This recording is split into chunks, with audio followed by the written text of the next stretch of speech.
মানুষ কতটা হিংস্র হতে পারে, কতটা অমানুষ হলে নিজের রুমমেটকে হত্যার পর তার দেহকে মাঝখান থেকে ২ টুকরো করতে পারে। অবশেষে অবসান হলো দীর্ঘ প্রতীক্ষার। ডিএনএ টেস্ট আর পরনের সেই শাড়ি দেখে শনাক্ত করা হলো নিখোঁজ নাহিদা বৃষ্টির মরদেহ। কিন্তু বৃষ্টির মরদেহের যে বর্ণনা পাওয়া গেছে তা শুনলে আপনার কলিজা কেঁপে উঠবে। কেন খুনি হিশাম বৃষ্টির দেহকে নরকের চেয়েও ভয়াবহ যন্ত্রণায় ফেলে দিয়েছিল? আর মৃত্যুর শেষ মুহূর্তে জামিল ও বৃষ্টি কিভাবে লড়াই করেছিলেন সেই হায়েনার সাথে? জামিল ও বৃষ্টির হত্যাকাণ্ডের এমন কিছু তথ্য আজ আপনাদের দেব যা আগে কখনো শোনেননি।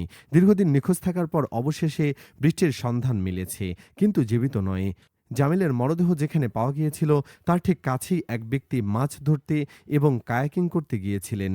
হঠাৎ তার বড়শিতে আটকে যায় একটি ভারী প্লাস্টিকের ব্যাগ। প্রচণ্ড দুর্গন্ধে যখন চারপাশ ভারী হয়ে আসছিল তখন তিনি পুলিশে খবর দেন। ব্যাগ খুলতেই দেখা যায় বৃষ্টির নিথর দেহ। পানিতে অনেকদিন থাকায় মরদেহটি এতটাই পচে গিয়েছিল যে চেনার উপায় ছিল না। ডিএনএ টেস্ট আর বৃষ্টির পরনের কাপড় দেখে নিশ্চিত হওয়া গেছে এটি আমাদের সেই মেয়ে বৃষ্টি। ঘাতক হিশাম কতটা ঠান্ডা মাথায় খুনি ছিল যে সেই বৃষ্টির মরদেহটি ট্রাশ ব্যাগে ভরে সাগরের পানিতে ফেলে দিয়ে এসেছিল।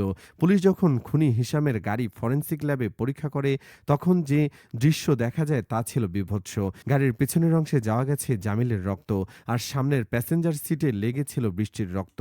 তার মানে খুনের পর দুজনকে দুইভাবে পরিবহন করেছিল হিশাম। জামিলের মরদেহের সাথে সে যা করেছে তা কোনো সুস্থ মানুষ কল্পনাও করতে পারবে না। হিশাম জামিলের দেহকে মাঝখান থেকে হিশাম জামিলের দেহকে মাঝখান থেকে কেটে ২ ভাগ করেছিল যাতে সহজে ব্যাগে ভরা যায়। শুধু তাই নয়, জামিলের হাত এবং কবজি শক্ত করে বাঁধা ছিল। ভাবুন একবার, মৃত্যুর আগে কতটা অসহায় ছিলেন আমাদের দেশের এই মেধাবী শিক্ষার্থী। তবে জামিল ও বৃষ্টি কি বিনা যুদ্ধে হার মেনেছিলেন? না। পুলিশের রিপোর্টে জানা গেছে হিশামের হাতের ট্রাইসেপসে গভীর একটি ক্ষতের দাগ পাওয়া গেছে। ক্ষতটা এতটাই মারাত্মক ছিল যে সেখানে সেলাই দেওয়ার প্রয়োজন ছিল। কিন্তু খুনি হিশাম সেই রক্তাক্ত হাত নিয়েই বাসায় স্বাভাবিক থাকার অভিনয় করেছিল। এই ক্ষত প্রমাণ করে জামিল ও বৃষ্টির শেষ মুহূর্ত পর্যন্ত সে দানবের সাথে লড়াই করেছিলেন। নিজের জান বাঁচানোর চেয়েও হয়তো একে অপরকে বাঁচানোর লড়াইটাই বেশি ছিল তাদের। কিন্তু দানবীয় শক্তির কাছে শেষ পর্যন্ত হার মানতে হয়েছে এই জুটিকে। হিশাম যে কেবল একজন খুনি নয়, বরং একজন ভয়ঙ্কর সাইকোপ্যাথ। তার প্রমাণ মিলেছে গ্রেপ্তারের ঠিক আগের ঘটনায়। গ্রেপ্তারের আগের দিন সে তার নিজের মা এবং ভাইকে প্রচণ্ড মারধর করে। এমনকি তার নিজের বোনের ওপর সে পাশবিক আক্রমণ করার চেষ্টা করেছিল। তার বোন কোনোমতে অন্য রুমে পালিয়ে জরুরি নম্বরে কল দিয়ে নিজের প্রাণ বাঁচান। পুলিশ আরও জানিয়েছে হিশাম একটি পণ শপ থেকে একটি বন্দুক অর্ডার করেছিল। সৌভাগ্যবশত সে বন্দুকটি হাতে পাওয়ার আগে পুলিশ তাকে গ্রেপ্তার করে। না হলে হয়তো আরও অনেক সাধারণ মানুষের প্রাণ যেত এই নরপিশাচের হাতে। সোশ্যাল মিডিয়ায় অনেকেই বলছেন জামিলের বাসায় বৃষ্টির অবাধ যাতায়াত ছিল। হয়তো বৃষ্টির উপর হিশামের কুনজর পড়েছিল, আর তা থেকেই এই বিবাদের সূত্রপাত। জামিল দৈহিকভাবে হিশামের চেয়ে কিছুটা দুর্বল হওয়ায় হিশাম সেই সুযোগটা নেয়। যেহেতু বৃষ্টি এই খুনের একমাত্র প্রত্যক্ষদর্শী ছিলেন, তাই খুনি তাকেও রেহাই দেয়নি। এই পুরো ঘটনাটি জামিলের বাসার ভেতরে ঘটেছিল বলে ধারণা করা হচ্ছে।